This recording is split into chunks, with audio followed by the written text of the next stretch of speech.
Hi, everybody. We're going to begin the plenary right now. Just so you know, we have a really exciting amount of plenaries and workshops today. Next is going to really focus. This is going to focus on sort of the Crystal City Family Internment Camp, but next we're going to have a plenary on the Alien Enemies Act, and then we'll have some concurrent workshops. So I'm really looking forward for you all to take part in those plenaries and workshops. But let's just get right into it. All right. So welcome everybody to the Crystal City Family Internment Camp Survivors Perspectives. The main goal today is to really prepare everybody for our visit tomorrow to Crystal City, to give a historical context, but also to hear the experiences of our survivors here. I will introduce them all individually, but first we'll start with a little anecdote. So this photo is circa 1959. This is my family, the Matsuda, the Nakashima family. If you look at this photo, you see, a very seemingly typical Japanese American family at this time. You see but I think if you look deeper, the real story behind these people is a little more complicated, right? Only about 5 years previously, all of these people were considered dangerous by the U.S. government, enemy aliens or dangerous Japanese Americans, like my grandfather. Jim Toshimitsu Nakashima. I don't know if I can reach that one. He was a no-no boy, so he refused to pledge allegiance to the U.S. government and to join the U.S. military during the war. And so he was sent to Crystal City after Tule Lake closed. And then the rest of the family, the Matsudas, including my grandmother, Junko. I don't think I can. Is that even on? No.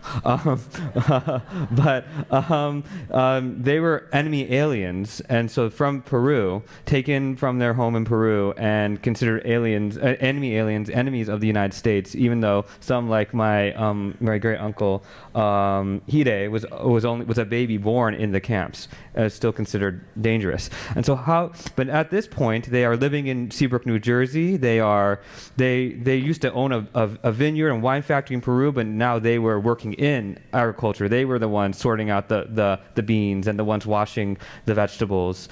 And so how did they get to this point? How did they get from Peru and from being from being Peruvians and American citizens, and then how did they become enemy aliens?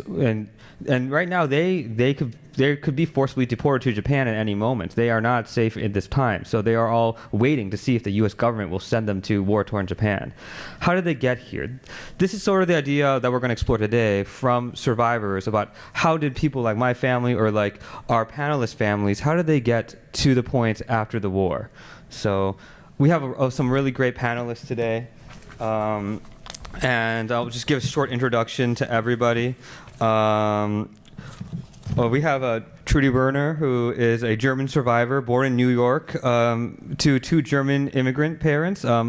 Her family was interned in Crystal City Internment Camp, but after internment, she worked at the Trilateral Commission, and she worked in the White House with Zagrebniev Brzezinski, and she volunteers as a docent at several museums.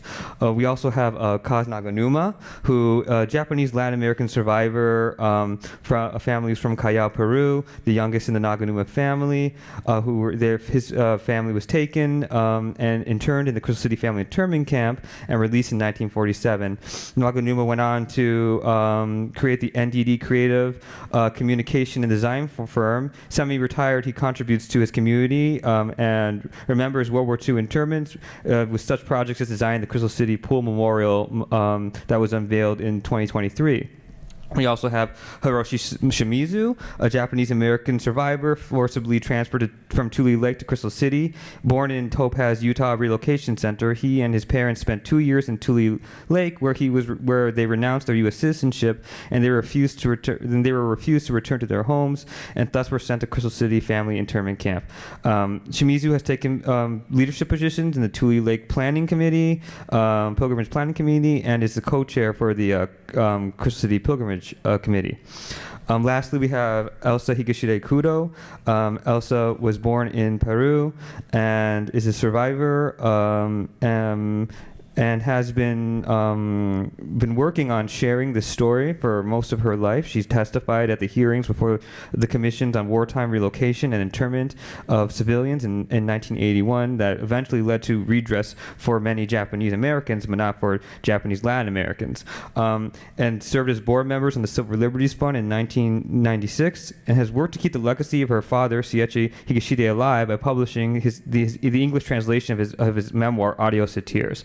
So really looking forward to hearing from these panelists today. But before we do that, you have to get through me going through the historical context and the agenda. This is about me. I am a descendant of Japanese Peruvians and Japanese Americans, interned incarcerated in many different camps. But also I'm a historian. I'm a PhD dissertator at the University of Wisconsin-Madison, working on my dissertation on the afterlife of Japanese Peruvian internment and through cultural historical analysis. But today, what we're going to go through is we'll start with historical context, then we're going to go through the panelists. We'll start with Trudy, Kaz, then Hiroshi, and then Elsa. We might have time for questions, but we might not. So we'll see what happens there. Okay, let's begin. So before World War II, right, how did we get to the point where Germans, Italians, and Japanese people from all over the Americas, North and South America, are being forced into camps? Well, to get some background about this idea, German Americans, right, before World War II had vibrant communities, large and integrated communities that were getting closer to be Americanized, but the German heritage was very strong, and in some communities, German language and clubs and brewing became very common. German Americans and Germans and Austro-Hungarians actually faced the third invocation of the Enemy Aliens Act during World War I, where they were interned because of fears of insurrection and other activities that they were not involved in, and so they faced a lot of discrimination and prejudice during this time and after because of World War I.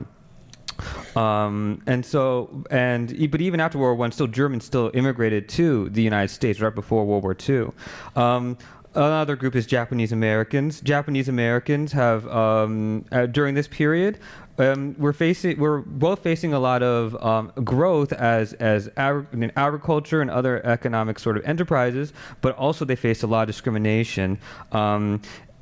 Immigration laws, right, have restricted Japanese Americans from coming to the U.S. with the Immigration Act of 1924, or the Johnson-Reed Act. There has been really the exclusion of people based on race for immigration has not been something that has been since the beginning of the U.S. history. Actually, there used to be more open border policy up until the 1875 Page Act, which was the first time that a group was restricted to immigrate because of their nationality or race. This was specifically Chinese women who were restricted because of fears of prostitution, and they assumed that all Chinese women were prostitutes.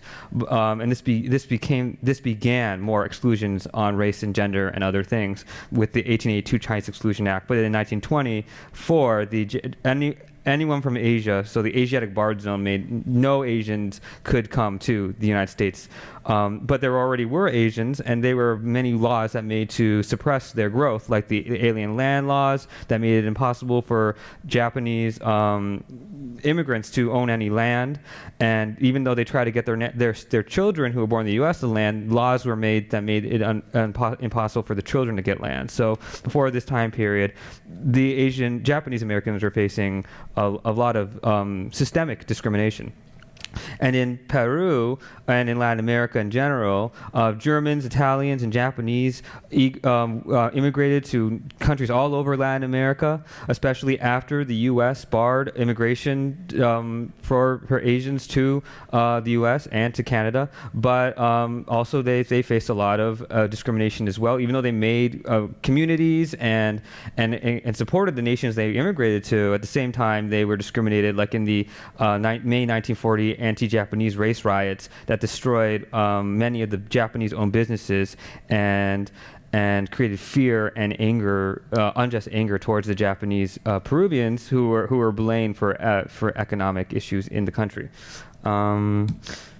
And so this all leads up to the U.S. entrance of World War II, with growing tensions. On December 7, 1941, the attack on Pearl Harbor resulted in almost the immediate roundup of Germans, Italians, and Japanese in the United States and in Latin America. In certain countries like Panama, they were immediately arrested, where the U.S. were very much entrenched in Panama. It took a little longer in other Latin American nations, but we can see that the U.S. invoked the Enemy Aliens Act before the Executive Order 9066, which gathered up Japanese Americans, residents and citizens in February of 1942, but as early as December 7, 1941, the Enemy's Alien Act was used to detain and arrest Germans, Japanese, and Italians without due process. And so we're going to talk about that more later, but just so some words. Alien enemy is defined as all native citizens in the AEA Act. All native citizens, descendants, or subjects of the hostile nation or government who shall be within the United States and not actually naturalized. So these were considered enemy aliens. The U.S. broke their own rules by going outside the United States to Latin America and calling them enemy aliens, even though this is not actually in accordance to the AEA. But these arrests happened where mainly leaders were taken from their communities and put into different camps all over the U.S. or even in military bases like in the Panama Canal, where they were forced to do labor. Like my grandfather was forced to do labor in the Panama Canal Zone. And so the idea of who is being picked, right? The U.S. was surveilling Germans and Italians and Japanese, even non-citizens, before the U.S. joined the war.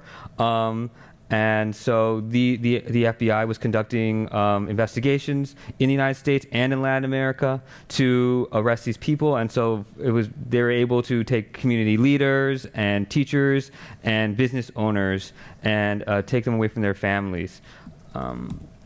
And so in Latin America specifically, this is more of a call to bring all the Latin American nations together for one goal, which was expelling Germans, Italians, and Japanese. The Pan American Conference in Rio de Janeiro, Brazil, in January 1942 had almost all the nations in the Americas, besides Argentina, agree to surveil and to arrest and to deport or to intern within their own countries Japanese, Italians, and German nationals. And this resulted in mass deportations, dangerous mass deportations, where first they took away the husbands and the fathers for hostages exchanges. There were 2 hostage exchanges with Japan and the United States, where you're supposed to, when hostage exchanges, you want to do diplomats and things, but they were just taking families and getting back U.S. diplomats for children, for Japanese children who really had no significance to the Japanese government, and eventually the Japanese government didn't want to do any more exchanges. But that's one major reason why this happened, for these hostage exchanges. So that's why that's another reason why they're going into Latin America, because they were not able to exchange Japanese American residents and citizens. This process was very traumatic and violent, and especially the boat trip over from different Latin American countries to places like New Orleans, where people like Luis Kitutani said that on his he was 2.5 when his family was taken. He was put on a boat to go to New Orleans. He doesn't remember very much of the voyage, but what he does remember is the disinfection was like you were cattle. They came with jets of water from their hoses, and they would spray people's naked bodies. I was 2 years old, and I remember it knocked me down because of the force of that jet. And other people like Rosa Yoshimi de Nakao remembers that they were going through dangerous waters in the Caribbean, and that they were afraid that the Germans would attack. And then when she was on the ship one day, there was a false alarm that the Germans were attacking the ship, and the whole crew ran and was running and screaming. It was not actually the Germans attacking, but this was the sort of danger that they were placing these people into. Eventually, right, so this is sort of what happened before they came to camp. And let's just talk a little about terminology, right? There's a lot of words we're using this week, and a lot of them are very deliberate. We are choosing these words very deliberately. We're thinking about them. Words like internment, right? So oftentimes we often use this internment like everyone is an internee, but not people in wartime relocation war relocation authority camps. They were not the same as internees. So an internment is the definition of internment. It has a legal definition that refers to the confinement and impounding of enemy aliens in time of war, right? So U.S. citizens are not enemy aliens. They would be considered incarcerees. They were incarcerated.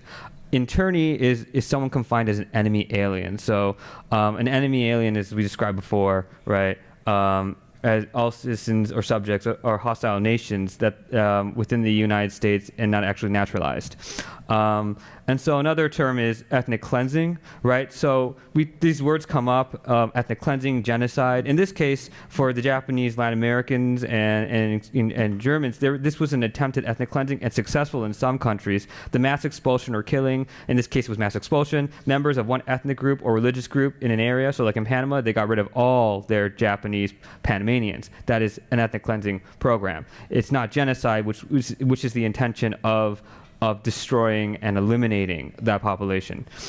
Another contentious term is, do we use concentration camp, internment camp, or relocation camp? So I think right here the only word I wouldn't use is relocation. To me, that's sort of a way that people try to whitewash what it really was. I would say that the best terms are concentration camp or internment camp. Concentration camp works here because it has both legal, historical, and semantic accuracy. In this way, that what that means is what a concentration camp is defined as, and just in any basic dictionary, is a place where large numbers of people, such as prisoners of war, political prisoners, refugees, or members of an ethnic or religious minority, are detained or confined under armed guards. So in this case, I think that defines this situation pretty well, but also people like FDR use the term concentration camp to define these programs. They said that it's in speeches. They said this in documents. We have the records that say they use concentration camp. When you go to some memorials tomorrow, it will say concentration camp on the memorials. So I would say internment camp is actually what it's called officially in terms of the name, but I think concentration camp works just as well. And this is a term that predates the World War II. This was used in the 19th century. So this is a term that predates World War II, and it applies to many different situations. And then also, some places, these are not extermination camps. Extermination camps is the goal of murdering the people there. These are not extermination camps, but we still use the term survivor because survivor is still applicable in a sense of, people did die in these camps. They were not being exterminated, but people passed away. But also surviving in general is this idea that they went through this harrowing situation and they got through, and so survivor to me is still an applicable term. Okay, so here are just some numbers of the Department of Justice, right? So these are not wartime relocation war relocation authority camps like Tule Lake or Topaz. These are run by the Department of Justice, by the NIS, which now has parts of it have transformed into ICE, and they ran these camps. And so they were not only Crystal City, there were many other camps, Santa Fe, Seagoville, which housed women and children before Crystal City was made. But here's just some numbers on who was taken. We can look here. We have the Crystal City Family Internment Camp. The camp was opened in 1942 with, I think, around 30 Germans were put in the camp first, and they also helped build the camp.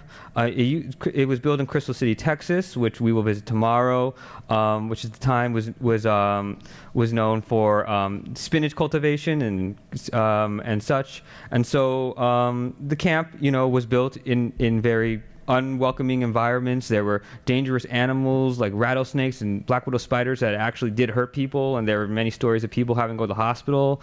There were guards, but also there's interesting cuts. There were Germans, there were Italians, there were Japanese Americans, Japanese Latin Americans living sort of in segregated parts of the camp, and we'll talk more about that soon. But so we can see though that this sort of situation was, it was not easy for a lot of the parents who had to make sure their kids got educated. There were different schools, like there was a German school, there was a Japanese school, there was an American school called the Federal School, and so the camp housed around 4,000 people, and mainly for hostage exchanges. But then those ended, and so it was indefinite.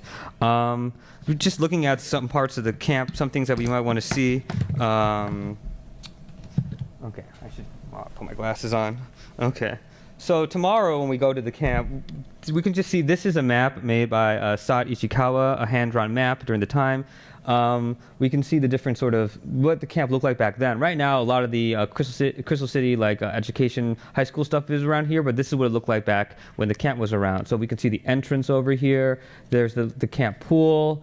And so we can see the hospital, there's a German school, there is a federal and Japanese school, but also we see the wildlife and other things. We see the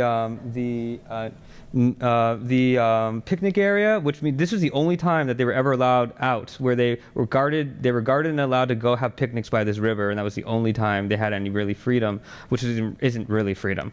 And we can see the different animals that were there, like this says blister beetle, but blister bug, but the Japanese called it the shishi bug because it would spray sort of like this yellow liquid and put blisters on you, and the liquid was equivalent to, people said shishi, which is a Japanese word for pee-pee. But going on, many people were held in the camp, like there were many children. There were around 1,500 children, and we can see here German and Japanese children held in the camp.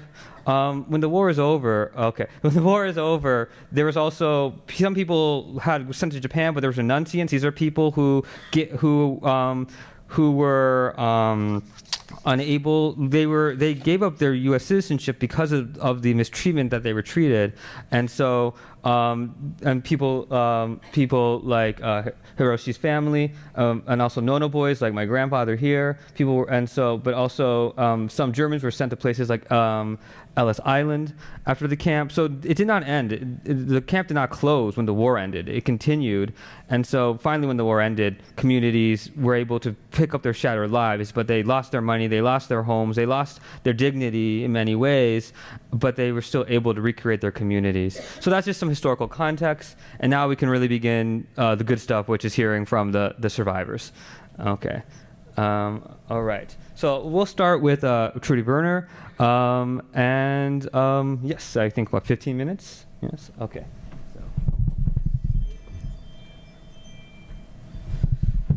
Okay. Hello, everybody. It's good to be with you again.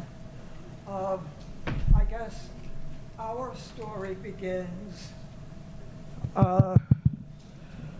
when I guess it really begins when Hitler came to power in Germany, and all of a sudden the FBI started paying attention to German immigrants in this country. That Hitler came to power in 1933. 1934, the FBI started keeping very close track of German clubs, German associations, and watching things when Germans got together for big social events, which were called Volksfests. And it was just a group of Germans getting together for fun, singing, drinking beer, of course, and just having a get-together. But the FBI got suspicious. And there was also Churchill putting pressure on President Roosevelt. Now, the war in Europe had started in 1939. We didn't go to war until after Pearl Harbor, a couple of years later. But Churchill was putting pressure on Roosevelt to intern Germans and Japanese in this country. Churchill had been interning Germans since early 1940. He already had, in 1940, he had over 70,000 Germans interned in England or the United Kingdom. So it was a difficult time in the history of this country.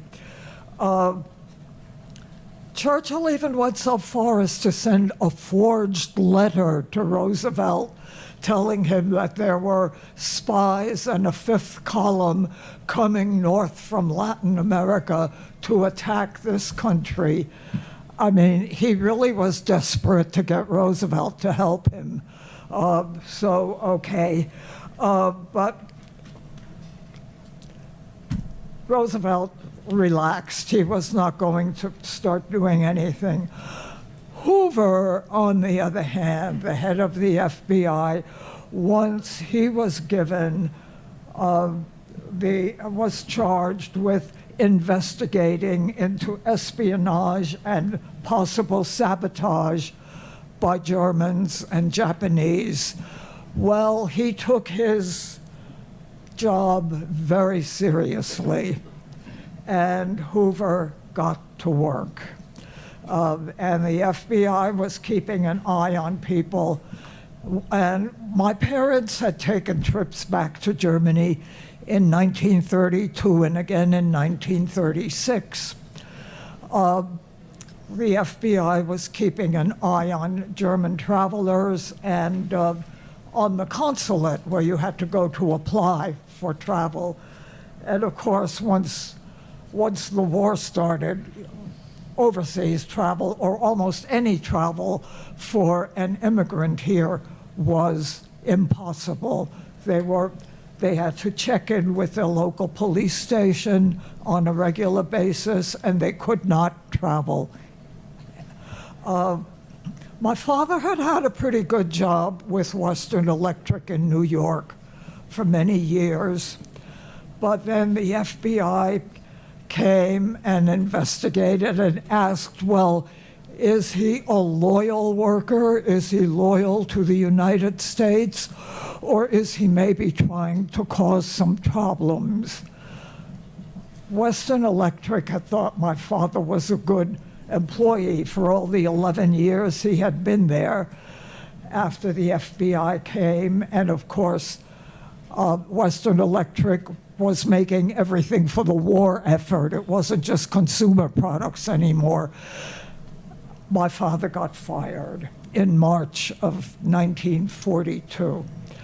He was desperate. He couldn't find another job. He finally found one in Detroit. We moved. The FBI came to the factory where my father was working and arrested him. And then Detroit and New York got into a hassle. Does the FBI in Detroit or the FBI in New York? Which one is in charge of my father's case? That went on for a few months until New York won. He was sent to Ellis Island, and we went back to New York. I wasn't in school at that point, so it didn't really affect me. And I got to fly in an airplane, which was very exciting. But for my parents, it was so excruciatingly difficult, and especially for my mother.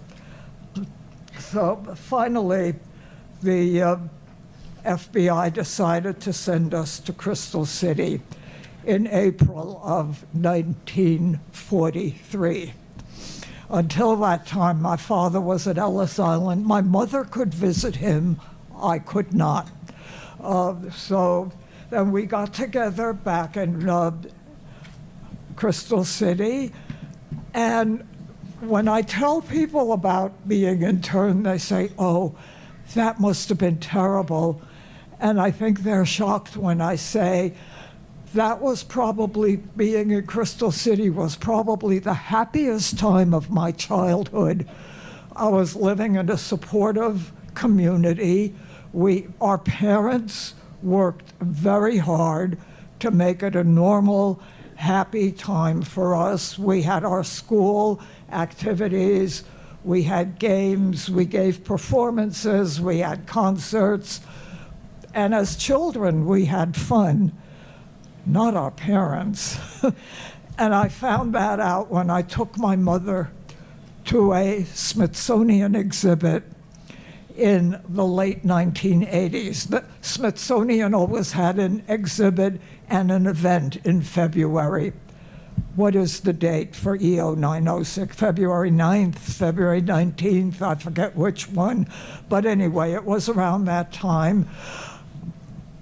We were standing in front of the exhibit, and my mother's knees almost gave out as she said, "Get me out of here." That's when I realized how the internment experience had affected her. It was just, we went down to the cafe and had a cup of coffee and talked about it. And she said, "Don't ever do that to me again." I found it interesting because I didn't really remember much about Crystal City.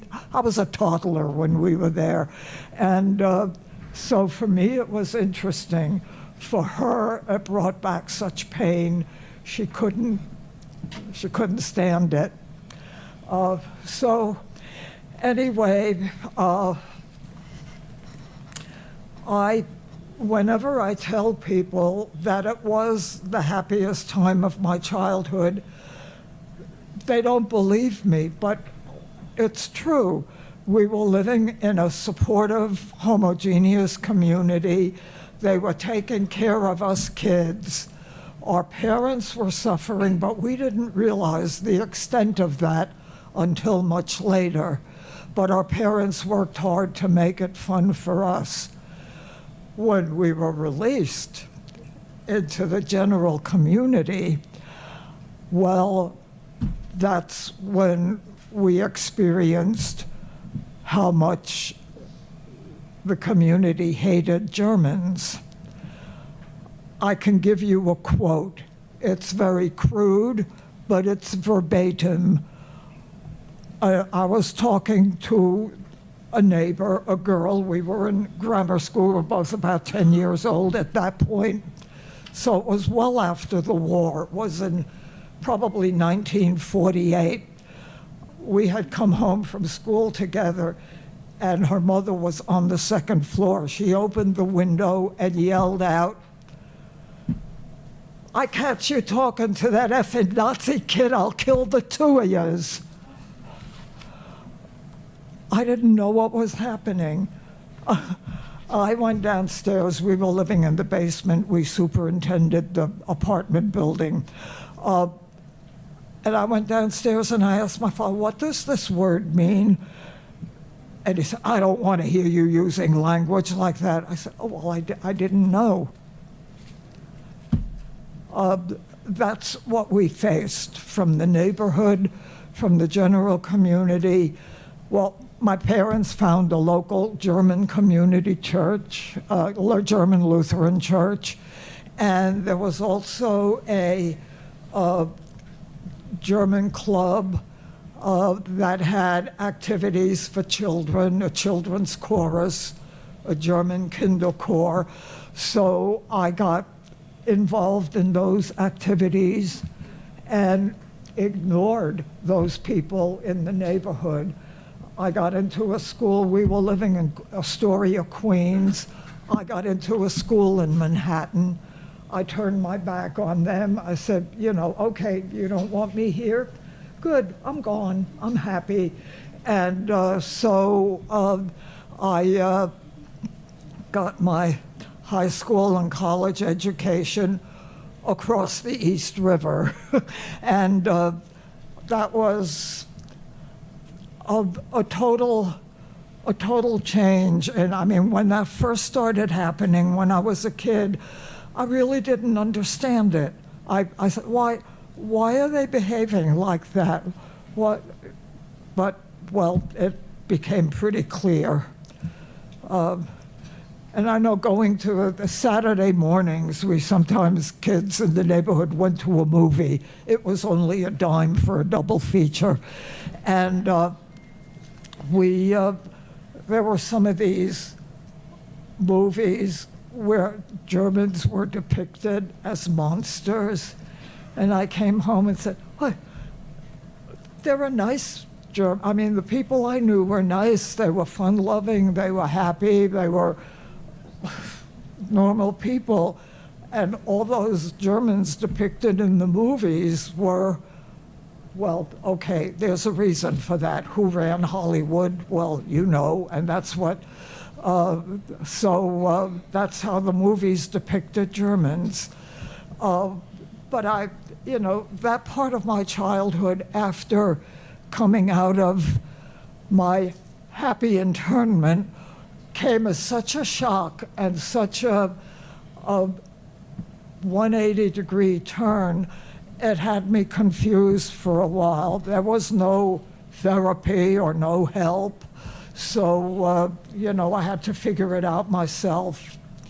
Anyway, that's life. You move on, you put one foot in front of the other, and you get over it. But at the time, it was very difficult. My mother was, well, she was really my, I mean, without her, I might not have gotten through it. My father suffered from depression. He started drinking, and that's never a solution. So that was a problem. But he died young in a fishing accident. He drowned. And so it was just my mother and me, no siblings. And here I am.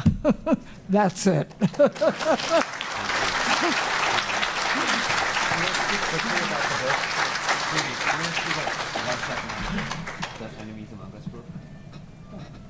Oh, yeah. I have been trying to get John Schmitz to participate in these pilgrimages, but he's an academic. He teaches at Virginia, one of the Virginia state colleges.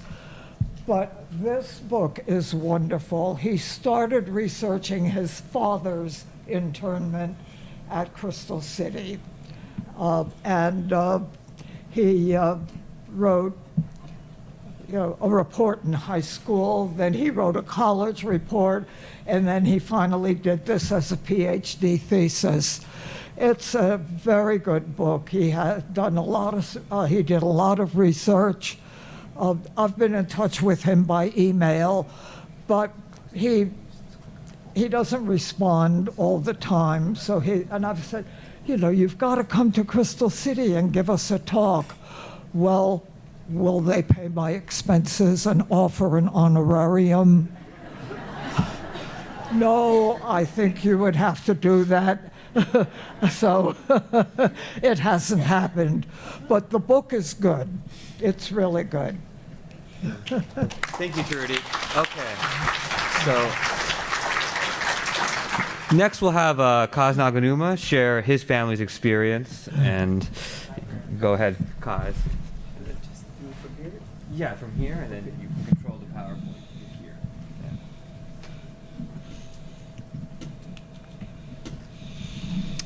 Good morning, everyone. My name is Kazumu Julio Cesar Naganuma. I was asked to share my family story with you, and I'm real lucky that my two older sisters put this together. This is our experience from being kidnapped from Peru to the camp here. I'm the youngest of my father, Iwaichi, and my mother, Isoka Naganuma. We have a total of 8 children. My sisters and brothers, we were all born in Callao, Peru, and my parents are originally from Japan. Before I discuss a story about the kidnapping, I want to share what life was like in Peru.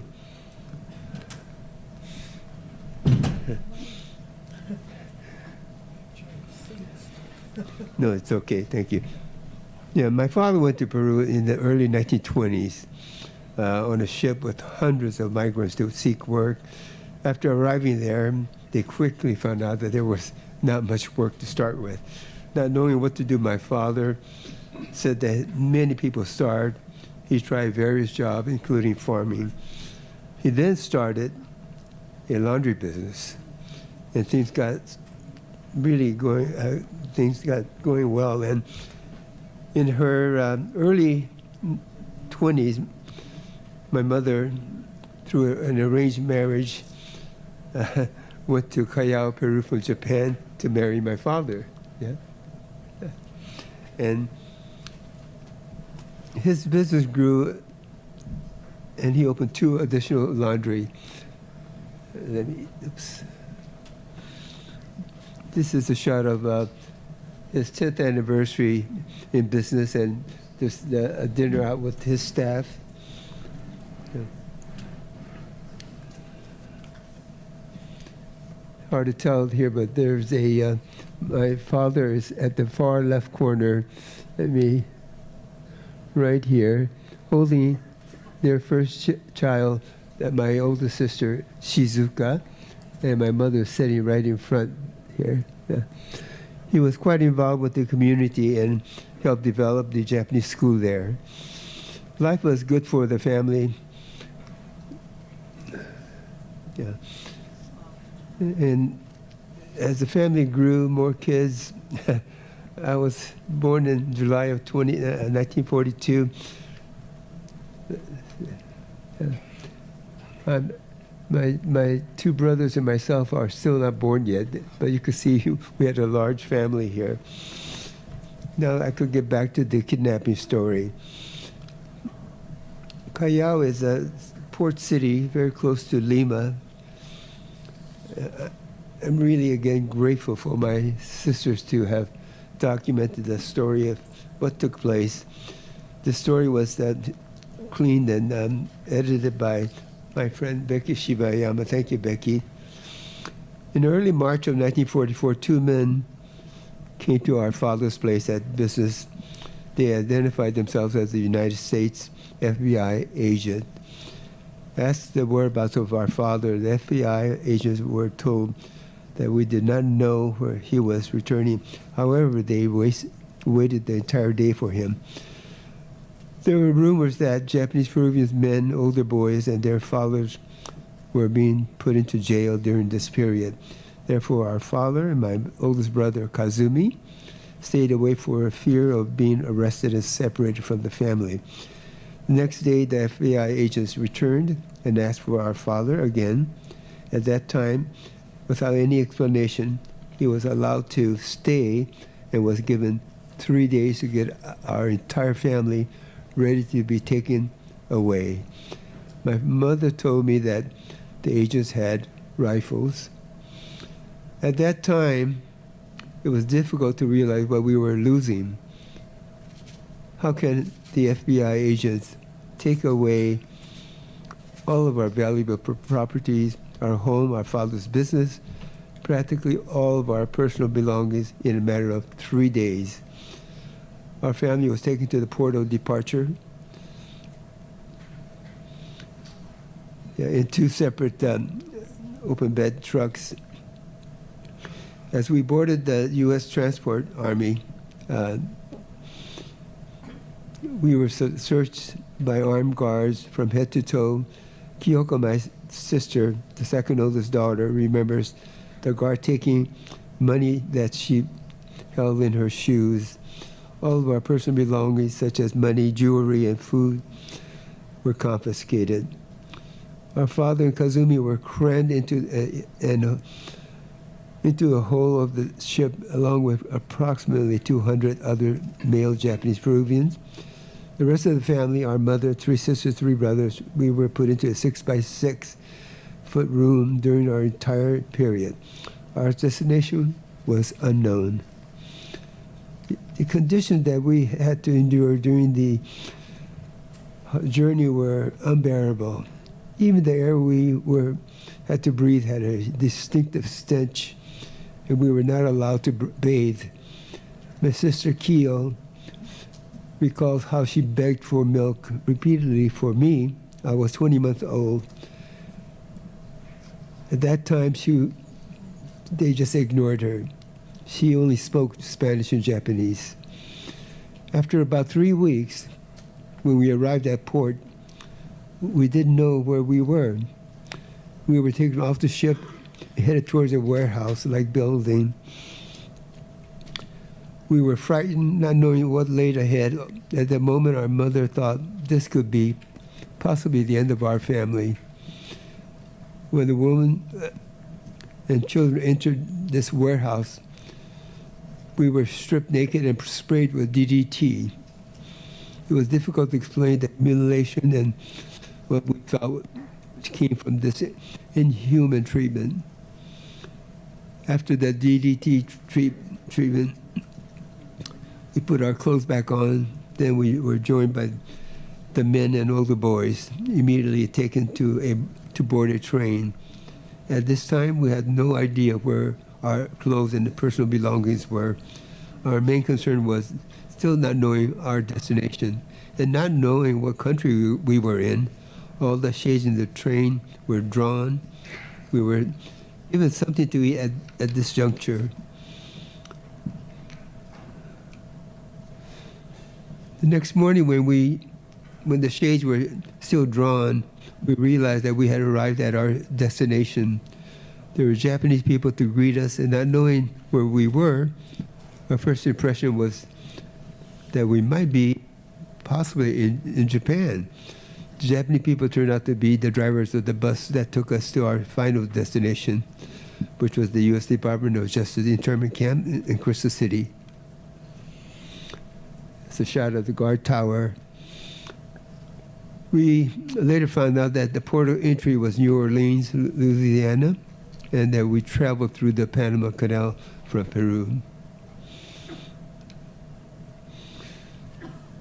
We were stripped of our rights, interned in a concentration camp in a foreign country. We were frightened, humiliated, treated like animals, and we lost our home all in a few weeks. But after this horrible experience, my mother was relieved because our family was able to stay together and our lives were spared. It's a photo of my older sister, Shizuka. She was 18 years old when we were interned. She volunteered as a school teacher. In the camp, Reverend Fukuda, this is Yoshiaki Fukuda of the Konko Church, and Mr. Iwao Shimizu helped the family get acclimated and to navigate through the camp and to overcome some social hardships. Coming from Peru and not speaking English, our mom recalled the family and Peruvians being ridiculed by some of the Japanese Americans for not speaking English. This is a show that was put together during the camp. The far right, sorry. There's Reverend Fukuda. He was always involved in all the activities. So after 3.5 years in prison, and 2 years after the war ended, our family was ready to be released. This is in September of 1947. The government wanted to deport us back to Peru.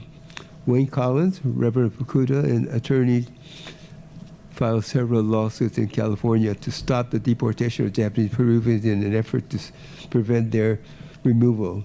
In 1946, the Immigration and Naturalization Service in Washington, D.C., established a policy allowing Japanese Peruvians to be paroled out of camp and not deported, and they could find U.S. sponsors who would secure jobs for them and a place to live. But in 1947, there were still families like ours in Crystal City, and we had nowhere to go. Reverend Fukuda told the INS that the Konko Church in San Francisco would sponsor the remaining Japanese Peruvians. In September of 1947, our family was released from camp. The Peruvian government confiscated everything from us and didn't want the Japanese back. This is how we ended up staying in San Francisco. When we arrived in San Francisco, I believe Reverend Fukuda found a place for us to stay. That's a shot of my mom and myself. We didn't have a car. That was our landlord's car. My sister Keel told me that in the beginning, we slept on the floor. We had no furniture. I was underweight, in poor health. My father, my sister, and myself contracted tuberculosis. I ended up at the San Francisco General Hospital for several months. People thought our life in San Francisco was going to be good since we were released. It was just the opposite. Starting a new life in a foreign country was very, very hard. But my parents and older siblings didn't find work. We did speak English. And the work that they found was sort of almost anything they could find, but they were not meaningful. My father and mother did find work eventually in Japantown neighborhood. By then, my older sister married and moved to Los Angeles. My second older sister and my oldest brother found work and chipped in to keep our family going. My parents were able to shop in Japantown. By speaking Japanese, they started to build a better life. Thanks to the continued guidance of Reverend Fukuda and Mr. Iwao Shimizu. And after 8 or 9 years, our family became somewhat stable. Our lives started to come together. But it took a long time. We lived in poverty and continued for almost 20 years. It was very difficult living this way, but somehow my parents got by. They, like many other Japanese Peruvian families, just endured. They just knew how to survive. Another important factor as we grew up in Japantown was the Konko Church. This is one of the photos that's me here. You'll see Hiroshi Fukuda Shimizu there, and several of my brothers and the Japanese Peruvians are in this photo.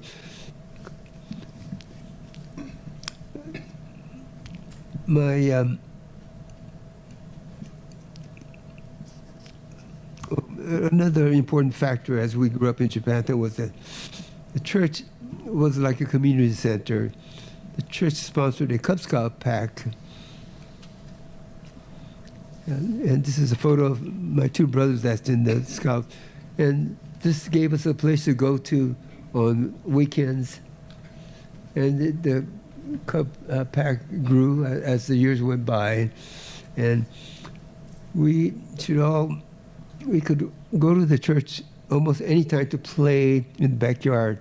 At one time, we lived right next door and shared the same backyard. There's my mom and I. There was a basketball court there, so we learned how to play basketball. The initial basketball team sponsored by the church in the early 1950s grew to be a successful organization. And today, this same organization sponsors over 20 boys and girls teams. Yeah. Last shot I wanted to share with you is, this is my two brothers, Kazushige and Kazuharu. This is Jimmy and George. Jimmy's the one on the left. He's 89 years old now, and my brother George is in the middle. He's 87 years old. This is at our 2019 pilgrimage. I'm so lucky to still have them with me. And we're the last three of the family of 9. We're living a good life now, but it took a long time for us to become who we are today. I just want to say thank you, everyone, for listening to my family story. Thank you.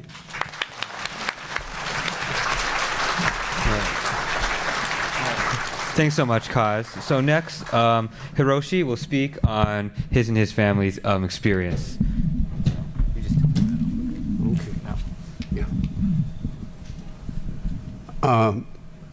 My story begins near the end, as these photographs that you'll see shows the Tule Lake Renunciants as they're being transferred to Crystal City. So this all happened on March 20th, 1946. the day after I turned 3. Okay. This is the same day the renunciants are gathering at the inspection point for the trip. This photograph shows the INS agents inspecting the luggage of the transferees. Okay. More of the same, but it's amazing that they had a photographer there taking photographs of this transfer. And I found these photographs at the National Archives a couple of years ago, and so I get to show it to you now. Okay. This is another photo of a guard placing an ID badge on one of the transferees. This is a photo of the bus that were taking them to the train. They had this really kind of insane inspection of things. They took away really common items, baby oil and foot powder and all that kind of stuff on the transfer. And you know, they're going from one government facility to another, and yet they're going through all of this and confiscating everyday needed things.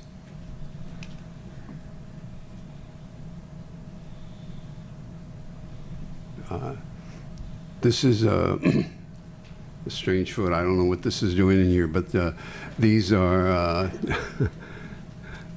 transferees to a DOJ camp from Tule Lake. This photograph represents the pro-Japanese group Hoshidan, who had been identified from a raid of their office, and then the men were ordered to be transferred to either Santa Fe or Bismarck, North Dakota. This photograph shows our family at Crystal City.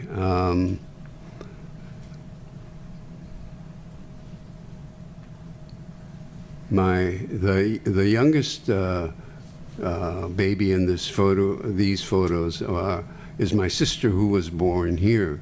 The sister that's a little bit older was born in Tule Lake, and I was born in Topaz. Those are the 3 major camps that we were in.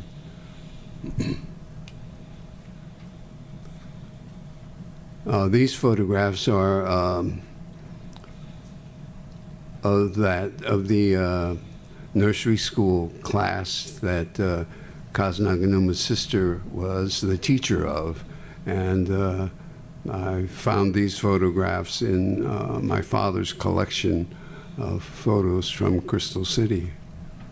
So that was in, what the date is, 1946? Mm-hmm. Yeah. 1946, so I was still 3 at that time, and I think, as I recall, it was the first time that I was in a class or a group of other children my age. I think I was pretty restricted in my actions at Tule Lake, which I don't know if you know, but it was the maximum security camp, the segregation center for the War Relocation Center. And it was very suppressive there. And as I recall, my mother kept me pretty close to our barracks. And so I didn't have a lot of interaction with children my age until I got to Crystal City. And so arriving at Crystal City was a big revelation to me that, you know, that I could interact with kids my age. It was warmer. It was freer than Tule Lake, and it was a great experience for me. Very similar to Trudy's experience. That for children, it was a good experience, which is a strange thing to say about being incarcerated in a concentration camp. But for kids and parents always tried to make things the best for their children, and didn't emphasize the fact that we were imprisoned. This is more closed. Is that it? Uh-huh. Oh. Was Okay. there anything else? Yeah. Okay. Oh, so you're done. Hmm? Do you have anything else to share? Or? The journey of my parents, or my own personal journey to Crystal City, began in Topaz,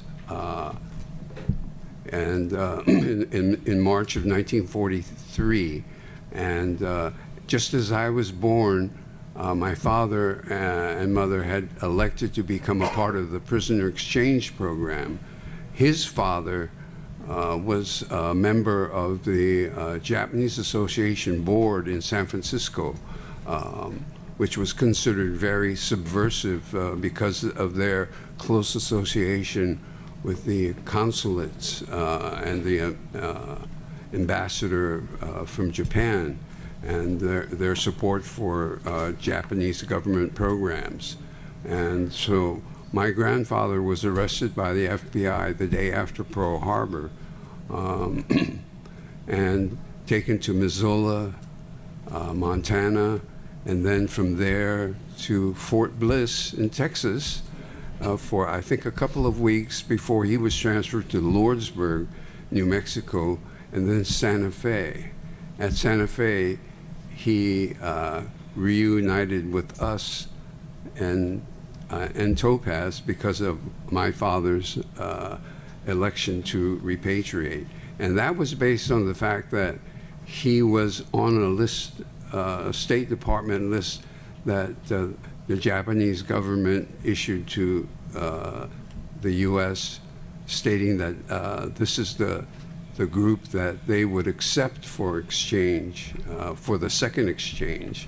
And initially my father didn't want to go, but his father, who was going through his traumatic experiences in the DOJ camps, convinced him to take him back to Japan, since he was on the list of acceptable transferees.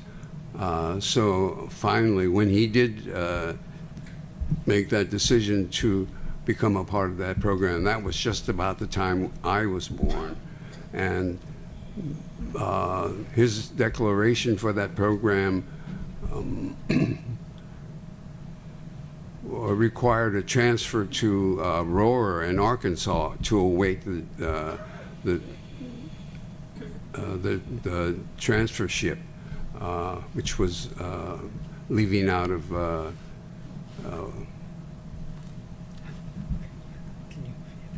oh, okay. And so we went to Ellis Island, and then from Ellis Island, when we didn't get on the ship, to Aurora, and then from Aurora to Tule Lake. And at Tule Lake, my parents renounced their citizenship, and that was the reason why we ended up at Crystal City. All right.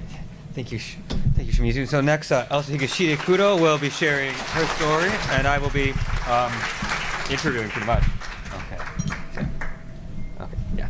Okay. So we got about 10-ish minutes. Yeah. Yeah, and ish, and I'll prompt. Yeah, I'll tell you. Okay. Should this be lowered? Yeah, let's lower it. How about a little test? You want to give a little test? Hello? Hello? Hear Okay. me? Hello, hello. Okay. All right. So we're gonna do a little bit of interview kind of thing. So can you tell me, Elsa, a little bit about your parents? My parents, my mother was a Nisei, born in Peru, and my dad was from Hokkaido. He was only 21, had studied very hard to be an architect. And he really, his first choice was going to San Francisco, but the doors were closed. So then, being such an adventurous young man, he went down to Peru. However, in Peru, he could not be an architect. So he decided, after doing a lot of menial jobs, that he would eventually open a store and then a second store. And that's when my mother and dad were married and before the first store. What can I say? We lived a very, very happy, untroubled, not rich, but very comfortable life in Peru. When World War II began, people of Japanese descent, like my dad, were getting very concerned because there were news all over in the paper. Some were already blacklisted. And when his name appeared in the newspaper, he later told me he was almost proud because he said, I'm young, I have nothing, I'm nobody, but I'm listed, so I must be somebody. and anyway, so he was, before the 1 year, he ran away because they were looking for him. Then after a year, of course, he would return now and then back home. Then after that, he built a, how can I say it? Like a underground little room with a little cot to be put in. And somehow he rigged a light. And he would hide there whenever anyone suspicious would come to the door. So my dad, I really admired him because he never, ever really complained about anything. And my mother too. But once he then was picked up because the police learned that among the friends, they would have a certain knock at the door. And they learned about that, or someone told them. So when they did that, they opened the door, we were eating dinner. And that's when he was taken away. However, on their way to Lima, he told the two police, he said, I'm not a criminal. I haven't done anything wrong. I will pay, so let's hire a private car. And that, of course, they're not going to monku about it because, riding a dirty paddy wagon is not the most inviting. And so they let him do that. On the way to Lima, he said, he was thinking later, he told me, that I don't know if I'll ever see my family again. So please, can we stop? You can watch me take a photo so that it could be sent to my wife and my family. And this is that photo, right? The photo on the screen right now. Yeah. Yes. So to this day, that's my most favorite picture of my dad. Because when I look at it from every angle, it looks like he's looking at me. So I love that picture. Later, my mom took that other picture. This one? No. Oh, that's Wakachina. No. Yeah, the one, yeah, that one. He said, just in case, we should have a photo. And so that's the last one that we took as a family. Yeah. Do you want to talk about the transport of you and your siblings and your mother and your grandparents? At that time, my grandparents had come from a smaller town in Peru because my parents invited them, and then they could occupy the second store, which had a residential area too. So thank goodness they were there. They were such help. to my mom, who was only 27, with almost 5 kids. And so, because of them, I learned from my auntie, young auntie, how to read Japanese and Spanish. And to this day, I still remember, like in Spanish, to say mama, to spell it, she would say, me ama, mama. And, you know, and so I still remember that. And well, anyway, so finally we were all shipped off. My parents lost everything. The money my dad had now, before he was taken, put into my mother's name because she's a Nisei. They thought it would be safer with her. But the money taken away from us was not the police or government. It was a young Japanese guy whose parents were from Kyushu, as same as my grandparents. And she entrusted him with the money, cash. And she said, when I know where I'll be, you send it to me. Of course, he didn't. So my mother had a terrible time because no money with 5 kids. However, the funny thing is, life is very interesting. That on their first trip to Peru, you know, this is after many years, but they're walking down the street someplace and they bump into him. I mean, can you imagine? My mother started to chase after him. You did this to us, you made us suffer. But Daddy pulled her, she said, look where he is. He looked like a terrible hobo, all dirty, you know, poor, all raggedy clothes and all that. So he says, and look where we are. So it's okay. You know, so that was my dad's philosophy, which I admire to this day. What else can I say? About maybe experience on the ship and. Oh, the ship, to me, was an adventure, and to this day, I thank God or somebody up there that we were all little.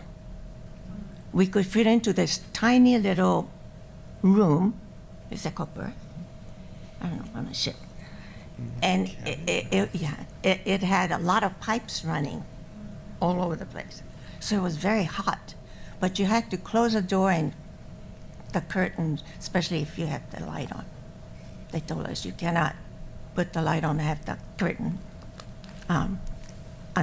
open. So anyway, I do remember that little room with all of us stuck in there, with pipes running, hot pipes running all over. So, but my grandpa was taken to help in the kitchen, the galley. And he would bring in an apple or an orange so we could share it with the children, with other children.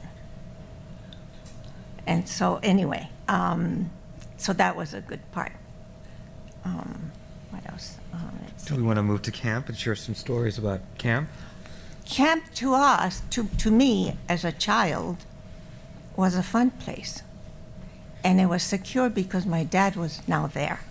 So we were there as a family with my grandparents, my auntie, you know, all of us were together.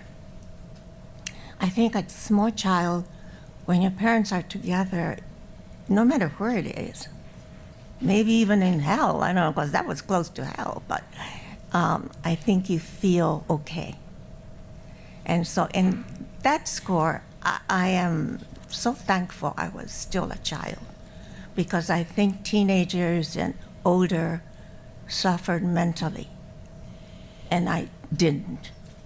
So that's very lucky, yeah. What else? Do you want to talk about after the war or more about camp? Oh, whatever. How about talk a little bit after the war? We have some photos in Seabrook and in Chicago. Oh, Seabrook, yeah, Seabrook was an interesting place. It was a farm country, and our parents had never worked as such, but at least the Seabrook people sponsored that we could get a job and they will have a house. But the kind of house was worse than the camp house. It was single walled, no heating or anything, and no bathroom, no water running. So you had to walk in the, sometime in the rainy season would be muddy, to get to the bathroom, which was the next block. So Seabrook was very hard, but I think even though our parents didn't complain, it must have been even harder for them. And there was no money because we were under illegal aliens, illegal entry, that they had to pay the maximum tax, the minimum wage, so there was nothing left. We had no account in any bank. But for us kids, Seabrook was the first place where we went to American school, which we call English school because we learned English there. So that was good for the children, I think. At least I had a very happy school life there. Do you have any closing thoughts about your family's experience? Well, I think I learned a lot from my parents because whatever happened to them, they didn't talk to us in a negative way. Maybe between the two, they probably did talk about many, life's trials and tribulations, but not to us kids. So I never felt negative about my life. Even when we had no money to buy boots, my mother and I shared one. When she worked nights, I could go to school wearing her boots because now I was growing, so we were about the same size. Yeah. Thank you so much. Okay. All right.